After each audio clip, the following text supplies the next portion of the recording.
सावर्डे बुद्रुक येथील रमेश कांबळे सोनाळी येथील तलावामध्ये बुडून बेपत्ता। सोनाळी तालुका कागल येथे सावर्डे बुद्रुक येथील रमेश कल्लाप्पा कांबळे वय वर्ष 55 हे बुडून बेपत्ता झाले। कोल्हापूर येथील आपत्ती व्यवस्थापन पथक यांनी बोटीच्या सहाय्याने तलावामध्ये शोध घेऊनही त्यांचा शोध लागला नाही। संध्याकाळी अंधारामुळे शोधकार्य थांबवण्यात आलं।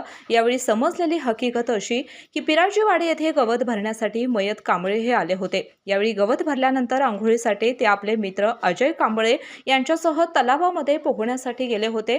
यावेळी ते तलावाच्या मध्यावर आले असता त्यांना दम लागून ते बुडू लागले। ही घटना समजताच त्यांचा मित्र अजय आणि विठ्ठल दाभोळे हे धावत कांबळे बुडालेल्या ठिकाणी आले। सोबतच्या दोघांनी पाण्यामध्ये जात त्यांना वाचवण्याचा प्रयत्न केला, मात्र कांबळे बुडून बेपत्ता झाले। याची वर्दी समजताच मुरगुड पोलीस स्टेशन यांनी या ठिकाणी भेट देऊन कोल्हापूर आपत्ती व्यवस्थापन पथकास याची कल्पना दिली।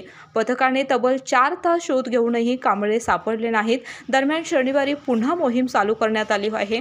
मोहिमेवेळी सावर्डे बुद्रुक आणि सोनाळी गावचे पोलीस पाटील, दोन्ही गावचे ग्रामपंचायत सदस्य, सरपंच, मुरगुड पोलीस स्टेशनचे एपीआय शिवाजी करे हे सर्व कर्मचाऱ्यांसह उपस्थित होते। तलावाच्या काठावर ग्रामस्थांनी मोठी गर्दी केली होती। केके न्यूज साठी कागल प्रतिनिधी ओंकार पोद्दार। आ आ आई येस ब ब बदक क क कणीदार ख ख खमंग ग ग